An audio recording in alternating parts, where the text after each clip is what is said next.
Okay, we're gonna get started. Good afternoon, everyone. I'm Nicole Bond, and this particular webinar session is on free English language arts content. I was an English language arts teacher for 13 years. I taught 7th and 8th grade English language arts. So the content that I'm sharing with you, a lot of it I used in my classroom, as well as there's some additional content that's come out that I've just been aware of in the last couple years. So I am sending my slide deck to you in the webinar chat if you would like to access the slide deck. I'm going to apologize because my neighbor decided to start mowing, so you might be getting some of that feedback in this webinar. I understand it's a glorious day, so why not mow? So I'm going to get us started on this webinar. So this is our team. If you have been with us for several webinars, you'll know that the first couple slides here are all the same. I'll go through them somewhat quickly. The whole team is here that has contributed to all of our webinars and to our online resources at learnon.iu.org. I am right here. I normally highlight myself, but I must have missed it this time. I'm Nicole Bond. I'm the Educational Technology Specialist here at Lincoln Intermediate Unit. And if you have any follow-up questions after this that maybe occur to you that you would like to reach out to me, this is my email. Please feel free to reach out to me if you have any concerns or questions. So just a couple of norms if you haven't been in our webinars yet. Our chat, our microphone, and our camera have been disabled. You will receive things from me in chat. If you type something in chat, it will only come to me and any panelists that happen to be here. And right now, I don't think there are any. It's just me. I would ask, though, if you do have questions, I have my eyes over here on one screen and my presentation here on one screen. So I am looking at my Q&A, especially as I'm going over things so that I can help answer questions as I'm going. Some questions I may save until the end depending on their content. To do that, it's the Q&A button down here at the bottom. You can see it on my slide deck. It just says Q&A with a Q in the box. They are visible to everyone. At the end, if there's a comment or a question you would like to add, you can raise your hand and I can unmute you, or I can allow you to unmute yourself so that you can share any questions or comments with the crew. And lastly, I don't want to have you forget, if you're a PA educator, we're going to push out the Act 48 link. I will try to put it into the chat here at the end too. You're just going to need your PPID. That is for PA educators only, so if you're not from Pennsylvania, we are happy to have you with us, but I'm sorry we can't give you any Act 48 credit. As a reminder, our webinar archives are at this bit.ly right here, but you'll also find them on our resource site, learnon.iu.org. If you click on For Educators, you will find that there is a drop down that says Recorded Webinars. So as we upload each webinar, it is linked in there, as well as a link to the slide deck, and you can still submit Act 48 if you watch a webinar after the fact, a recorded one. So just a couple of things to get us started here. Most of you are probably facing a continuity of education plan, whether you're doing planned instruction or you are doing enrichment and review, or a combo of both. So I'm assuming that's probably part of the reason you're here. I would like to remind you all that free and appropriate public education for all still applies to all online instruction. And while we often assume that FAPE really deals with students with disabilities, we need to also consider this, that it deals with students without access to technology or without access to the internet and how we're meeting their needs. So a couple of just quick notes on best practice when you're using things online. Less is more. Prioritize and balance what you're assigning to your students. Consider the fact that many of them may have to get onto the internet at strange hours because, like me, they may have parents who are working from home on all of the computers. So just balancing and prioritizing and deciding what you want to assign to your students is important. Additionally, when you're using video, it's really important that you allow your students to see your face, which is why I have my camera on all the time in my webinars, so that you can actually associate a face with a voice and a presentation. Additionally, some of your students maybe haven't seen your face in a couple of weeks, so they would love to see you and see that you're doing well. Yes, even some of those nice attitude middle schoolers, they want to see your face. All right? Limit the length of your videos when you can below 6 minutes. Research shows that once you go over 6 minutes, engagement drops steadily and steeply. So anytime you can do 6 minutes or less, that's the best thing to do. So if you can chunk your lesson into bits of video, that's probably the best way to go with it. Always try to be clear with your objectives and your expectations of your students right up front. Identify the time it's going to take to complete a task if you possibly can, even if it's just a window of time so students know when they log in, oh, this is only going to take me 5 minutes, or, oh, you know what, I need a little more time. This will might be more 15, 20 minutes to complete this task.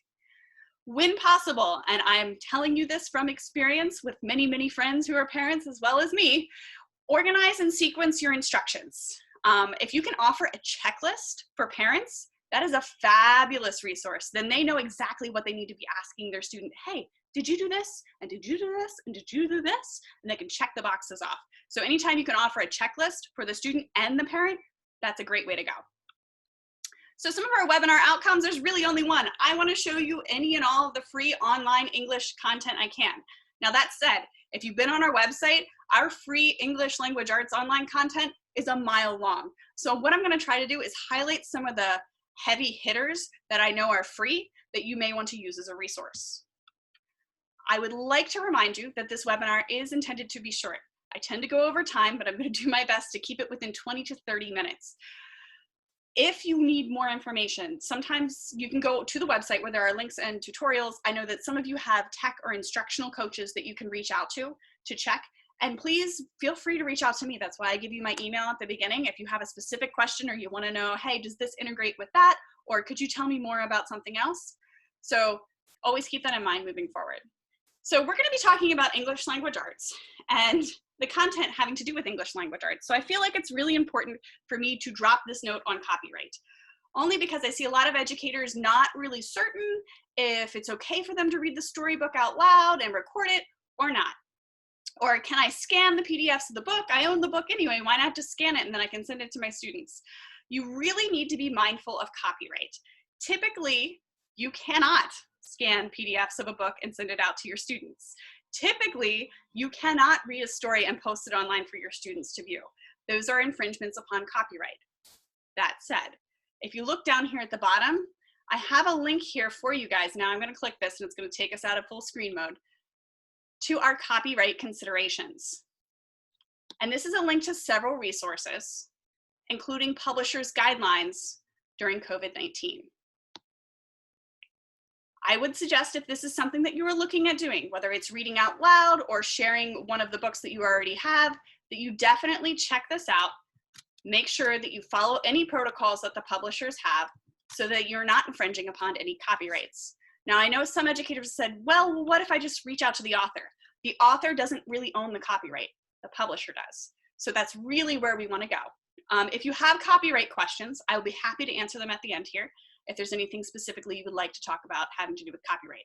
I'm also going to show you some resources that I know you're not going to be infringing upon copyright to use. Sorry, we're going back to full screen. So one of those resources which you may be familiar with is Actively Learn. Actively Learn is some free, some paid. They've released a lot of content having to do with the COVID-19. They've released a lot of things that used to be kind of behind that paywall. You could get some free stuff, but a lot of it has been released. Now there is some stuff you still have to pay for or rent by month. Larger text, some of the YA lit, like I saw Walter Dean Myers' Monsters in there, but it needs to be rented by month. You rent it for like 3 months, I think it's 99 cents a copy. So I am going to go in here and show you this and what it looks like on the teacher side so you can get an idea. It is available for 2nd through 12th grade. There are resources that span the gamut. All of your PA standards are in there. You can link things directly. Questions are already made in it, or you could make your own questions and embed them into a text.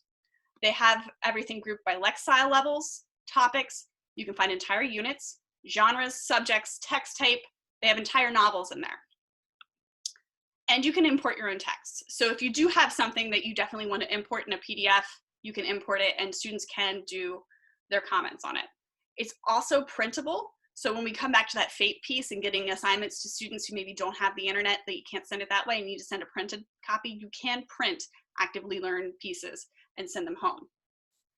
And they just recently came out with a special website for students to help students understand how to use the resource, which I think is super important.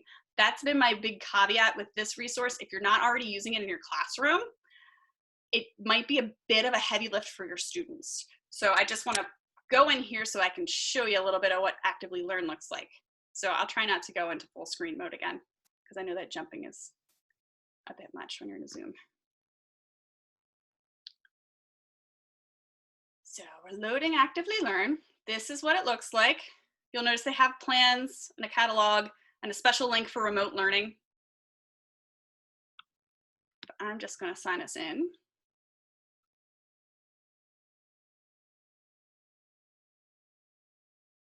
All right, so here we are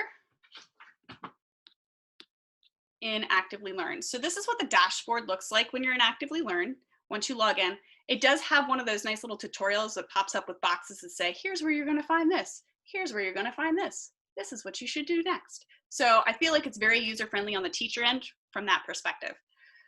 You will notice that I already set up one class here, period 1, but I'm going to hit plus just so you can see how to add classes, because I think that's definitely a big point. It's something where you're probably going to have to add a class. If you are a Google Classroom user, you can import your courses or your classes right from Google Classroom. Almost every tool I've been working with probably over the last 2 weeks has been really Google Classroom friendly. Other than that, there are a couple other things that you can add a class. So we're just going to create period 2, and they're going to be 6th graders, and I'm going to add the class.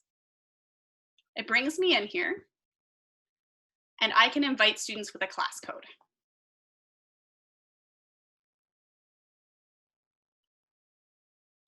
So that's the other way that you can get students in. There's some settings. So for instance, I can set some reading settings for the group. I can do a small group setting, a grading setting, a co-teaching setting if I have another teacher. I can duplicate or archive the class or delete the class. You'll notice across here that there's a couple of different things. I can see once I do assignments, my assignments will come across here. There is a grade book for scoring, and you'll notice that I can link standards in here too. You can get specific student data and class data, overall proficiency, and maybe vocabulary that needs to be reviewed. And there's a printable ability. I obviously don't have any students in the class, I just made it. So this is my first class.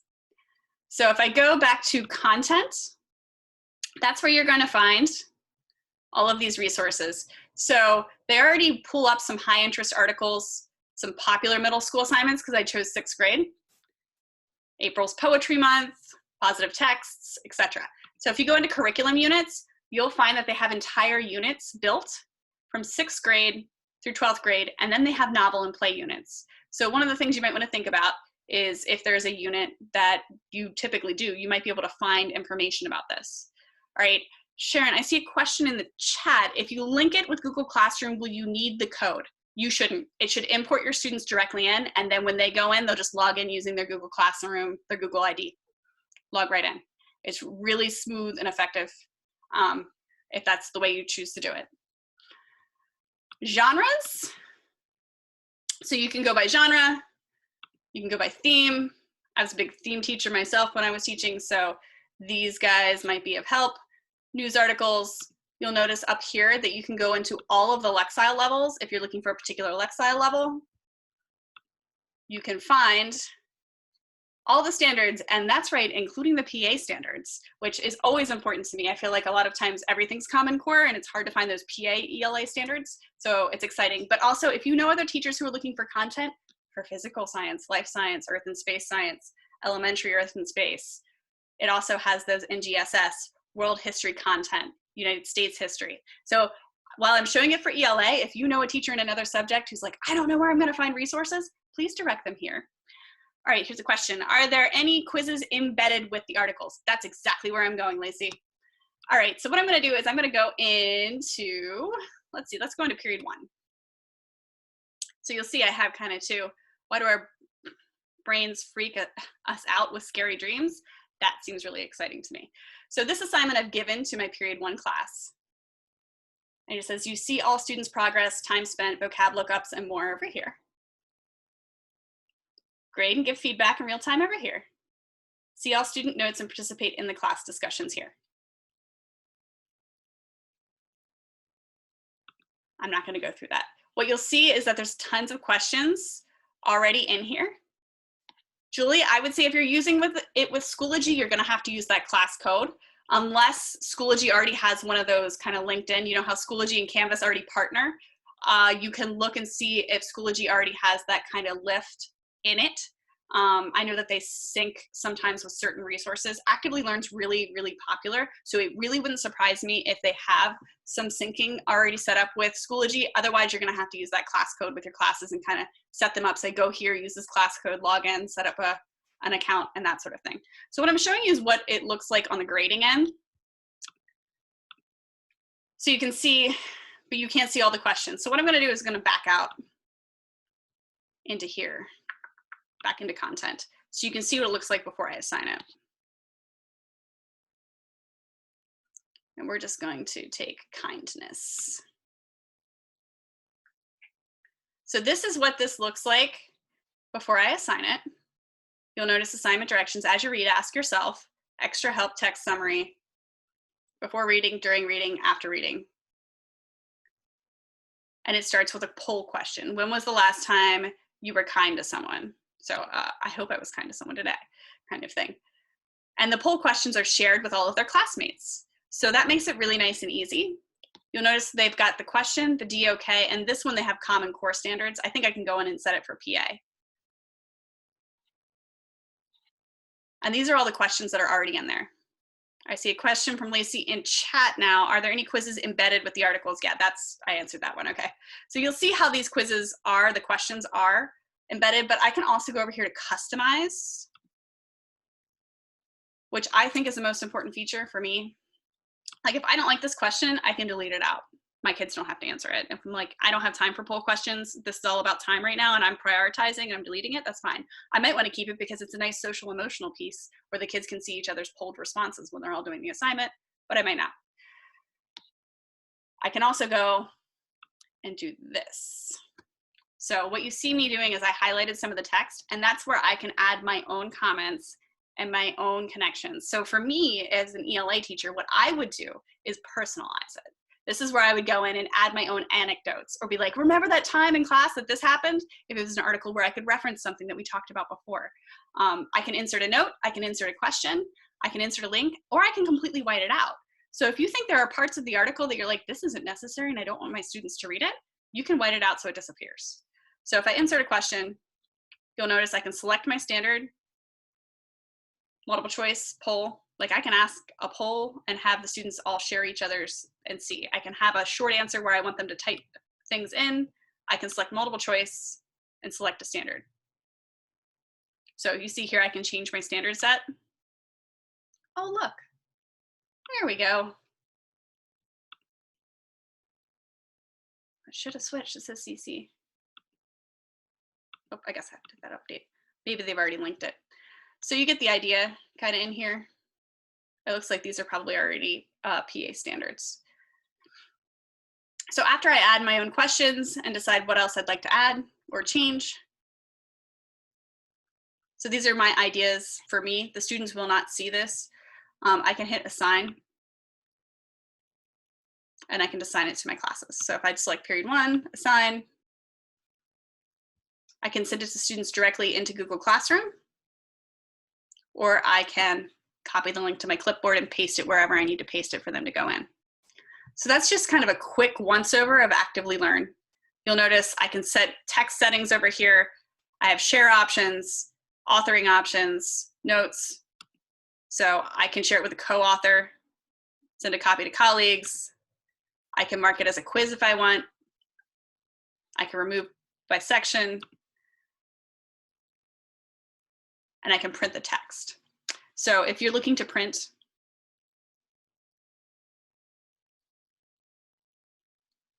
I can't say that I love the conversion, but it does let you print the text with the questions embedded so that you can send it home in a packet if you need to do that for anybody who's not online.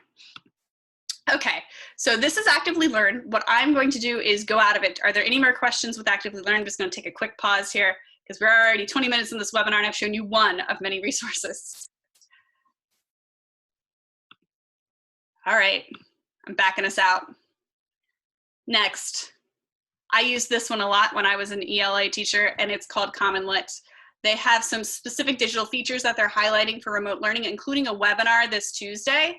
So if what I show you is not enough, if you go to the CommonLit website, they're showing teachers how to do it. This is true of a lot of resources. So if you find a resource you really like, but you feel like you need to know more, a lot of them are hosting their own webinars. I really suggest it. The CommonLit stuff is all 3rd through 12th grade, multiple genres, types, etc. You can add classes with a code, just like Actively Learn or Google Classroom. You can embed it, same thing with a link, kind of do your assignments that way. It does have read aloud in it. It has translate in it. It has annotate in it. It's preloaded with questions, so you can't modify the questions very much. That's the one thing I don't like, but this resource is always free. Actively Learn has like opened up parts of it that are free for now, but won't be free probably next year when you log in. Hopefully this is all over by next year. All right, so what I like about CommonLit is the fact that anything you use in this resource is going to be good. You're going to be ready to roll. They already have paired text. They pair the text with some media. The answer key is there for you, and they have a really stringent way of getting into it so that students don't get that answer key. They also have a parent guide, which I think is huge when we're dealing with this situation. The ability to send that parent guide potentially out, or even copy and paste the parent guide text out to the parent, is fabulous. And they PDF print out as well. So we're going to go in here really fast because I want to make sure I get a chance to show you some other resources.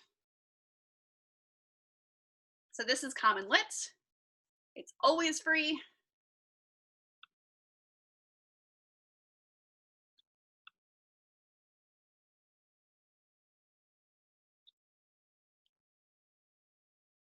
And you can set up your classes in here with your assignments. So I have a test class set up.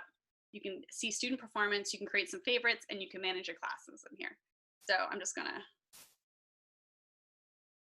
manage my classes so I can show you how to add a class real fast. So I can add students this way, send them the link to enroll with the code. There's even a sheet where I can print it out and send it home. Here's the class code. Got some options over here. I can add students, edit, manage co-teachers, or archive the class. If I want to create a new class, I can do it manually, or I can import my classes directly from Google Classroom. So again, as I said, a lot of these features are really working hand in hand with Google Classroom these days. So that's just a quick on how to do that. What I'm going to do is show you a little bit of the library. Hopefully. So the library you'll see is organized book, genre, grade level, literary device, text sets, theme, and there are even some Spanish text in there for any of you trying to work with ELLs to find ways to meet their needs. But I also want to show you a lot of their texts actually have a translate button. Especially, I think most of them, it's mostly if they're on a computer, either desktop, Chromebook, etc. Some of the features may or may not work with iPads. So just to keep that in mind, if you have an iPad and you can test it on your iPad before you send it out, I'm not 100% positive.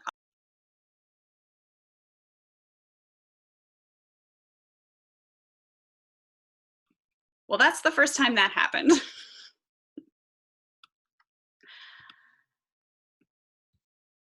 Let's see if I can get us back to where we need to be.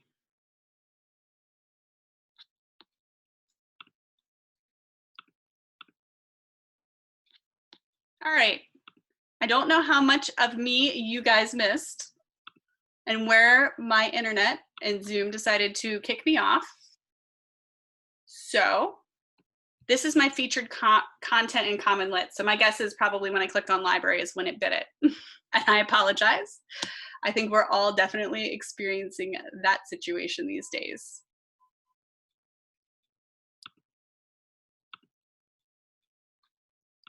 I'm gonna pull my windows back over so I have myself.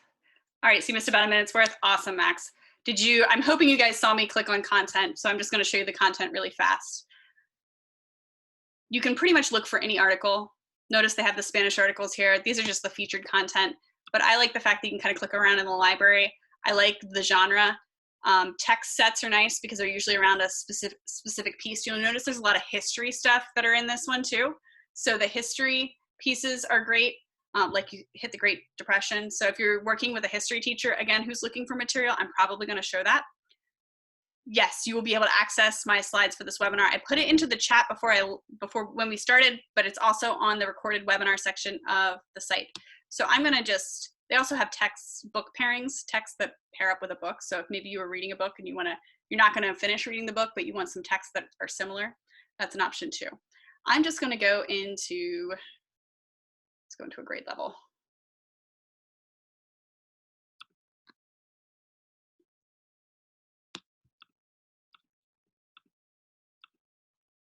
Boom. And I'm just going to grab this one real fast so you can get an idea. So this is what the text looks like. There's a couple of different kinds of questions. There's an annotation tool up here. That's new, where students can use that to annotate and add their own notes as they read. There's a translate tool. There's a read aloud tool that will read it aloud to students. If I want to assign it, I just hit assign text. Download PDF will give me the PDF version with all of the questions and everything. And it's actually, I think, even nicer looking than the Actively Learn as far as PDFs. Sharon says, did you say if CommonLit works with Google Classroom? Yes, it does. You can import your assignments and push out your assignments right from Google Classroom. So the PDF version, even if you're not even doing online learning, I love the PDF version of these resources because your multiple choices are in there still, as are your open-endeds. And I like the organization. I think it's nicer and neater than the Actively Learn when it comes to assigning texts. So guiding questions are over here. You'll notice that they're marked like this. So the guiding questions are usually sort of right there questions to see if the students are actually reading the text. You can choose to turn them off. So all of these things, you can choose to turn them off or turn them on when you're in CommonLit. The assessment questions are a lot harder. And you'll notice they're linked to the Common Core standards. So one of the things that I will say is that when I was using this with my 7th graders, that a lot of them found this extremely challenging. So I would say if you are going to use this, I wouldn't necessarily score the first couple. Like I would use it carefully with my students, and the first couple I would maybe not. Backtracking, does Actively Learn have annotation tools? I believe it does too. I may or may not have shown them. Actively Learn is pretty comprehensive with annotation. The students can do the same thing. As a teacher, you can also annotate and add. And then lastly, if you want, there's a discussion question. A lot of times it would depend on which article I assigned. I do want to show you up here at the top though, sometimes they pair the texts and they'll give you other texts that are related if you're looking to try to group up some texts. There's usually related media. So other resources, often YouTube videos that might be related that you could pair. The answer key is in here. I'm going to kind of jump us real fast through that. And then a parent guide that has some information to help parents with this piece if you want to send that out. So I'm sorry I'm going fast, but I want to make sure I show you some other resources, and we're short on time. So I'm going to jump us back. So that was CommonLit. I'm going to skip over Read Theory. I encourage you to explore it. I think it's a good enrichment review resource. The one takeaway that I would have from Read Theory is that I didn't feel like I, as a teacher, could see what the students would be seeing. When I clicked in it, I was able to set things up, but I really couldn't see what my students were going to see. And it was very hard to get around that. So I have the links in here. Read Theory is reading comprehension K through 12. The students work through stories and assessments, and they kind of do it at their own pace. There's a diagnostic that you assign initially, and then work through it. There is a nice YouTube video down here at the bottom that will give you some insight to it. But I'm just going to skip it because I want to make sure I show you some other resources really, really fast. So one, if you were looking for ebooks, these resources are some of the best ones for ebooks.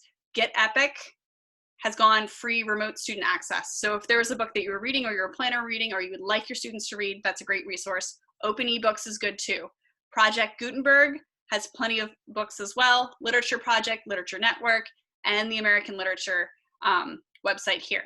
If you are looking for digital resources and specifically looking for accessibility of those digital resources, I want to make sure I highlight this, that next week on Tuesday at noon, Val is going to go over digital resources and audiobooks and just look at those resources. ELA is so huge. There's so many things that we could cover content-wise, and I want to make sure that you know that that's there if you were looking specifically for audiobooks and digital resources. I do have these linked in here. They're kind of the top ones. I would start with Get Epic and work your way down. And they're all open for you to use. So the other thing I wanted to show you was NoRedInk, if you're not familiar with it. For those of you who are saying, okay, thanks, Nicole, but you haven't done any grammar and writing. This is where I'm going for the grammar and writing. NoRedInk has also opened up a lot of their freemium pieces. You'll notice I'm already logged in here in NoRedInk, and I have a class, and I don't have any students in it, but we're gonna go into it anyway. What I've done is created a diagnostic, and I want you to see kind of what it looks like. So it'll keep track of student progress and it will differentiate as far as grammar and writing are concerned. So what you do is you set it up, you run a diagnostic, and then you can identify which units grammar-wise that you feel like you need to assign. It's pretty adaptive. I find that my students really liked it. When they used it, it was a little frustrating, but they definitely enjoyed using it. So I'm going to go over here to assignments up at the top. I think that's going to get me to where I want to be. And I'm going to show you what the student preview. So in assignments, I'm under test class, diagnostics. I can assign practice, quizzes, and writing assignments in here. And it's all done in this interface and it guides them through it. You can get results and look at the data. I can edit the diagnostics. I can take out units or add units in that I want to run diagnostics. I can share it. This integrates right into Google Classroom as well. And if you need to, you can embed it in all of your other LMSs, learning management systems. But I want to go into preview just so you get a chance to see what the student version looks like. So as a student, this is what it looks like on my end. I click on Let's Go. And it starts the diagnostic. So if you look up at the top, it says we create questions using student interests. We gave you 3 default interests to save you time. Your students will pick their own individually. So when students log in, they'll actually be able to check on books and movies. And what'll happen is all of their sentences that they have to figure out grammatically incorrect or correct will have to do with those topics. So I find that it raises the interest. They can even type in their friends' names. My students found this very novel and it was something that they always came back to. It says highlight all the words that make up the appositive phrase. So they just click, whether they're on an iPad or not. They can also say, I don't know, and submit the answer. This is a punctuation one. Click on the semicolon to change it. Click it one more time. See a question, can I access all those NoRedInk features that you shared without being premium? Right now, yes, I'm not paying for premium right now. Essentially, there's a lot of NoRedInk that's freemium. There's a ton of free NoRedInk as far as grammar is concerned. It honestly has been my go-to for grammar in my classroom probably the last 2 to 3 years when I was teaching 7th and 8th grade ELA. I found that it was a lot less painful than a lot of the grammar exercises that I've done with others. A lot of my students went in here and they can actually just practice for the fun of it. And I found students doing that. They were logging in, they're like, I just want to practice my grammar so that I get better at it. And they would be in here doing punctuation and grammar activities that I didn't even assign, just to do it. So it's a great tool when you're in the classroom and when you're out of the classroom if you can have the tech access. So this is just an idea of what this looks like. They drag punctuation where it needs to be. They click on things and it kind of walks them through tutorial-wise how to do it. So pull it out and drop it, etc. Let's go. And then it goes into the diagnostic. So I really appreciate that part of it too. It always runs them through a tutorial. A lot of times it'll offer hints when they're doing practice down here.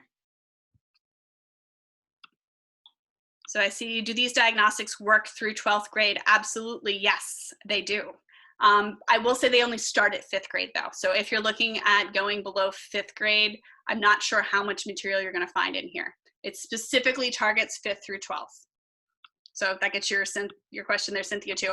I would say it doesn't hurt to go in and explore, though, if you find that there might be something that you could use and cover in your grade level.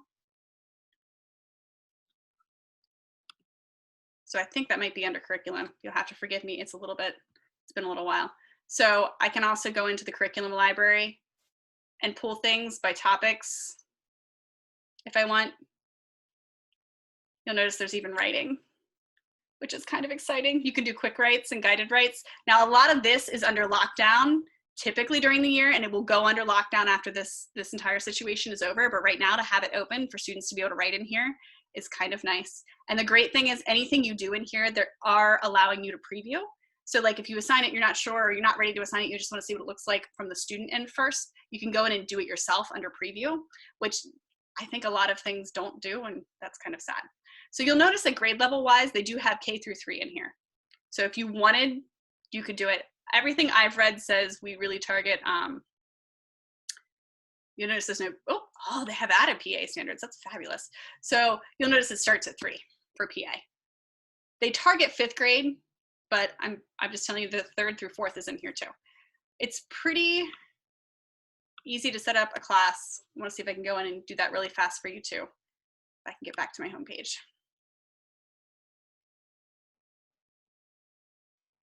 So down here is where you're going to find your classes. So you can view the entire website as a student. I'm going to go into manage classes real fast just so you have an idea of where you need to go to set up your classes.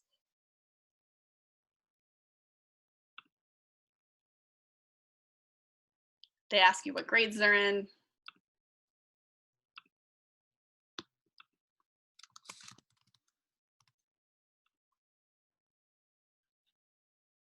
So once I have the class, I can go over to students and I can add students. So there's a couple of different ways to do that, as it is walking me through. One of the ways is to give them the class code. You can add them manually, or you can send an invitation link.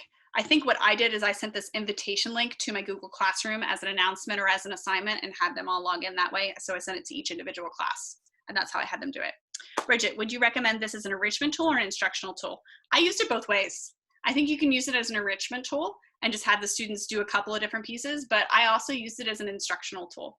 What's nice about the quizzes, as I showed you the diagnostic, but when they're actually doing the practice and the quizzes, it adapts to their mastery. So if they master something, they have to master it 3 times, and once it does, then it lets them move on to the next task. So they have to show that they understand it 3 times. If they're having issues with it, what'll happen is it'll bring up a hint that they can read over and it'll tell them how to make the correction that they're supposed to make, and then it'll ask them to do it again.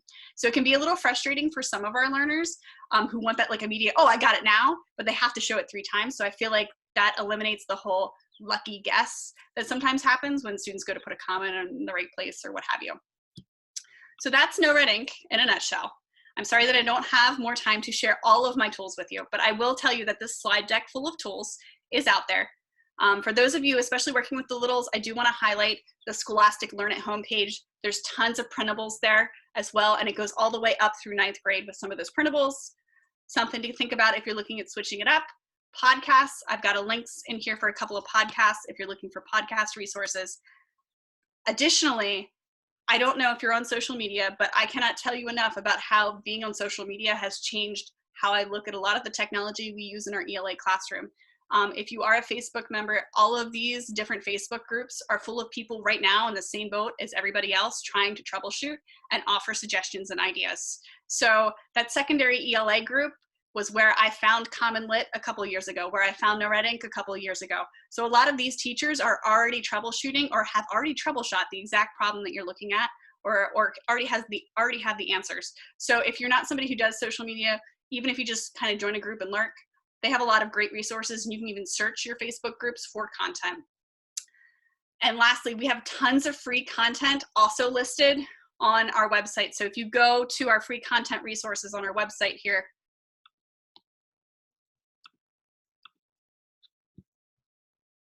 you'll notice English Language Arts is a huge dropdown. And there are tons of stuff, from stuff that's just free right now to stuff that's free all the time, including ebooks, audiobooks, printable resources. So I really encourage you to go and check out a lot of the resources that we have on there as well. So I'm just going to remind you as we finish up here, I'm going to put the Act 48 and evaluation link into the chat for you all.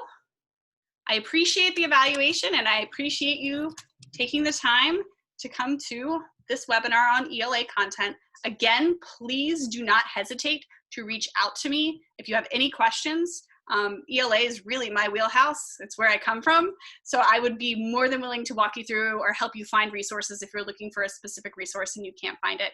So the schedule continues on our LearnOn website if you are looking for additional resources. And anytime you need to, please reach out. Thanks a ton, guys. I look forward to seeing you in our future webinars, hopefully. Have a great afternoon.